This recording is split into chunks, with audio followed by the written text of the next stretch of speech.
sou Caroline Oliveira, eu sou professora de ginecologia da UF. Estamos aqui no podcast da SGORG e hoje eu estou aqui com a Karine Mello, que é também médica lá do Hospital Universitário Antônio Pedro. A gente forma uma equipe de patologia do trato genital inferior.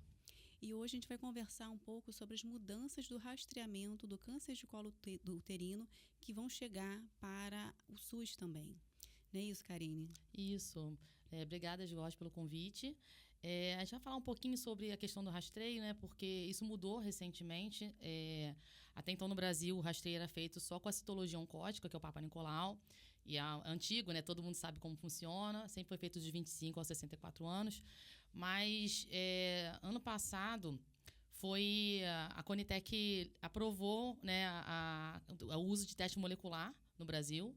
E aí isso foi agora... Aí, a partir dessa decisão da Conitec, quem sempre quis usar o teste molecular no Brasil, começou, então, a questão de como isso seria implementado, né? Uhum. Então, houve uma formulação de um grupo de especialistas para mandar um parecer para a Conitec, para poder saber se estava ok, se estava, né, de acordo com... se era viável, e a Conitec aprovou esse parecer, e a partir de agora vai ser usado o teste de HPV, que seria o PCR, com a genotipagem, para o rastreio do câncer do colo do útero, né? Então, isso ainda não aconteceu, está aprovado, mas agora a diretriz precisa ser, de fato, formulada para poder ser implementado no Ministério da Saúde, né? Então, na rede privada já é feito, todo mundo já usa bastante, mas ainda não tinha uma diretriz dizendo como que aqui no Brasil seria feito. Então, sempre foi feito baseado em diretrizes internacionais, protocolos de fora. Mas agora vai ser, de fato, pela primeira vez, uma coisa mais do nosso jeito, né? Então, eu estou muito feliz com isso. Acho que todo mundo... É um ganho, né, que a sociedade brasileira vai ganhar, de ter um teste mais sensível, porque a citologia, ela erra em algumas vezes, deixa passar algumas lesões, e o teste de HPV é mais sensível e vai conseguir melhor rastrear essa população. Então, vai haver essa troca, né? Eu acho que isso vai ser paulatino, não vai ser de repente. A troca vai ser aos pouquinhos, mas a tendência é que no SUS seja assim, só com o teste molecular. Então foi um grande ganho, né, para a sociedade, avanço. Mas é importante que a gente também explique com mais calma, né, tanto para quem já faz na rede privada, quem vai começar a fazer também na rede pública, que as pessoas entendam um pouco o teste.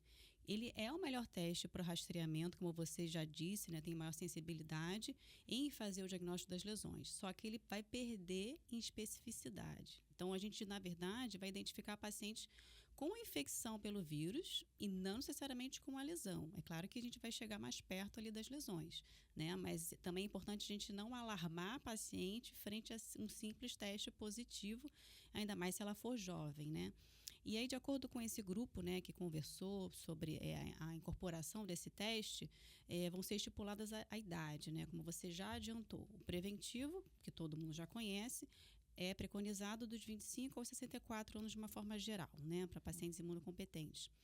E aí, com o teste molecular, entendendo que a gente vai fazer o diagnóstico da infecção pelo HPV, como é que ficou a discussão do grupo com relação ao ponto de corte para a idade? Então, ficou definido que o ponto de corte vai ser iniciar com os 25 anos para, né, se assemelhar com o rastreio já realizado. Antes, os protocolos internacionais começavam com 30, aí agora o corte diminui para 25.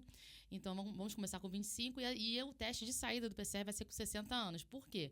Ah, mas não era 64? Sim, mas o teste de HPV, quando está negativo, são 5 anos de garantia, né, que você não tem risco de desenvolver lesão grave. Então, se a pessoa com 60 anos estiver com teste negativo, já está tranquilo de encerrar aquele rastreio. Agora, se a pessoa nunca fez o teste no SUS, isso vai ser, as pessoas vão ser convocadas para, mesmo assim, fazer o último teste de saída para poder ser liberado do rastreio, né? Então, vai ter essa convocação de acordo com a faixa etária. Eu não sei como vai ser a prioridade ainda, né, para as pessoas mais jovens ou mais velhas, mas vai ter essa convocação para poder fazer o exame, né? Então, vai ser assim. Então, pode falar. Não, e aí, seguinte, vai ser feito o teste, e se o teste de HPV vier negativo, que a gente utiliza o PCR, é bem importante falar, né? A gente não vai utilizar a captura híbrida, que pra gente não interessa saber os vírus de baixo risco oncogênico, né? Verruga genital não é o nosso foco. O foco é a prevenção de câncer. Então, vai ser utilizado o PCR com a genotipagem de 16, 18, né? E outros tipos. E a partir daí, vamos traçar como vai ser, né? Se for bem negativo, 5 anos... próximo rastreia daqui a 5 anos. Se vier positivo, aí como vai ser feito o direcionamento depende do tipo viral identificado. Se for o tipo 16 ou 18, aí vai encaminhar para colposcopia imediata, independente do resultado citopatológico. E se caso for outros tipos, 31, 33, 45, enfim, outros grupos de alto risco, aí você vai ter acesso à citologia, que no caso é chamada citologia reflexa, né, que você pega aquele material que você colheu da teste de HPV e pede para o laboratório fazer a citologia no mesmo material.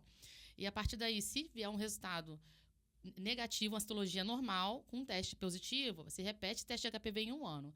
Caso venha um resultado positivo com qualquer alteração de ASC para cima, aí é indicada a colposcopia imediata. Então, vai ser assim, dessa forma. Então, até para não gerar uma certa confusão com o protocolo atual do preventivo, o teste também vai começar com 25 anos, Isso. né?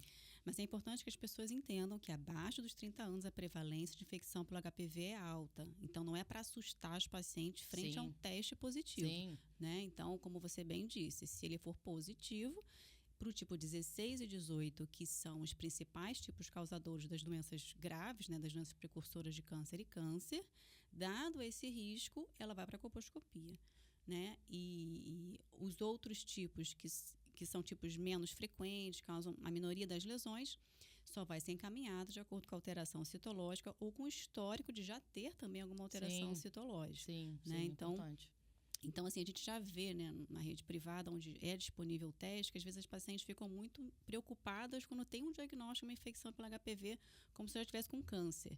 Né? Então, é importante que a gente fale até mais sobre o assunto, para que as pessoas entendam que a infecção pelo HPV é absurdamente comum. Super comum. Né? A IST viral mais comum no mundo.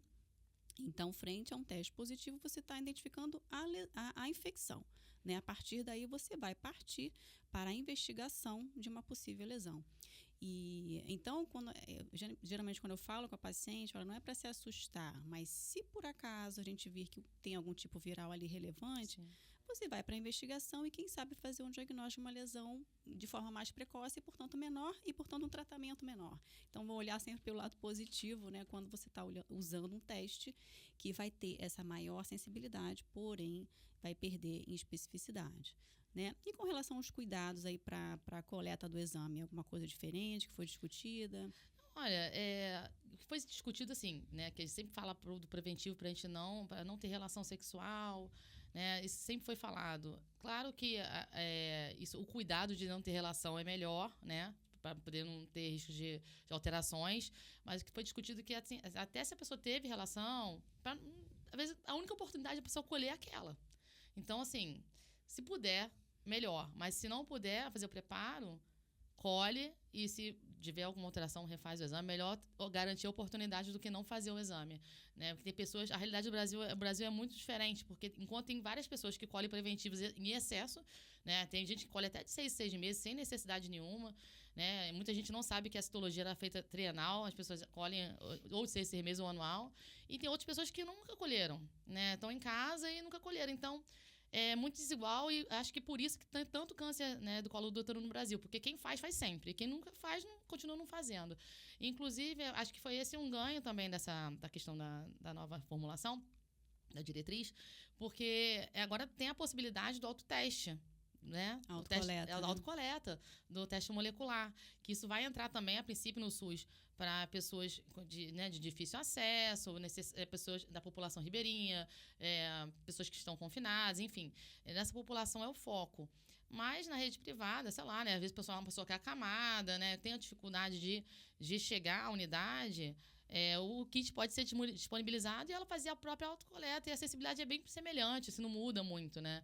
Então, esse é um grande ganho também. Eu acho que isso vai pegar mais as pessoas também que deixam de ir no médico. Eu já tive paciente vítimas que sofreram violência sexual na infância, que tem trauma. Então, acho que isso vai ajudar, né, de alguma forma, a alcançar mais pessoas. Então, o preparo ele é semelhante ao preparo para colher um preventivo. E isso é importante também, porque se a paciente não tiver esse preparo, tiver em uso de cremes, sangramento, como você falou, ela até pode colher para não perder a oportunidade, mas vai reduzir a sensibilidade. Então, você tem que botar também isso na balança. Sangramento, né? também, né? Sangramento vaginal também pode alterar. Então, É o mesmo cuidado, né? Mas a questão só da relação foi discutido isso, né? No SUS, para você não ficar segurando tanto nessa questão de relação, porque às vezes a única vez que ela vai no posto de saúde é essa. Sim, então exatamente, colocar o bom senso, né, na avaliação dos casos. Isso. E como você já falou, vamos só reforçar, né, que a captura híbrida, ela identifica qual é o grupo, né, se é um grupo de alto risco ou um grupo de baixo risco. Não precisa nem gastar dinheiro pedindo para investigar se tem de baixo risco, né? Mas o ideal é o PCR, porque é um teste que é capaz de ver o tipo viral, que a gente já mencionou que é importante saber qual é o tipo viral, que vai mudar a conduta, e também tem maior sensibilidade, né? Ele vai detectar uma carga viral, às vezes, muito baixinha, diferente da captura híbrida. Então, ele tem menos taxas ali de falso negativos, Sim, né? sim. Então, a gente está aí ansioso, né, para essa chegada no SUS. É importante que as pessoas entendam essa periodicidade, não fazer toda hora o teste de HPV, né? Porque ele é custo efetivo por isso, né? Porque é um exame caro. Só que ele só vai valer a pena de ser implementado se respeitar o intervalo, né? Porque senão vai ficar fazendo teste sem necessidade, vai encarecer. Aí sim não vai ser viável para o SUS. Exatamente. Então, nos países em que ele já é implementado de forma adequada há bastante tempo, as mulheres fazem de 5 em 5 anos, às vezes fazem 4, 5 na vida, e lá a redução de câncer de colo foi absurda com essa estratégia. Sim. Né? Então, isso realmente vai ser, acho que vai ser um excelente ganho. A gente está bem ansiosas aí nesse aguardo, né? Vai ter benefício também para público-privado, né? Os médicos agora vão saber como vai estar embasado, né? Como seguir daí para frente. Acho que vai ser bem legal. Isso. Estamos ansiosos. Então, tá bom. Então, muito obrigada, Karine, aqui pela sua participação. Obrigada, Jorge. Também. E a gente está aí. Estamos abertos a dúvidas também, se tiver, mandar e-mail, enfim, né? Sim. Só perguntar, depois de deixar o nosso Instagram lá para poder ter o contato da gente. Tá ótimo. Obrigada. Até a próxima. Obrigada.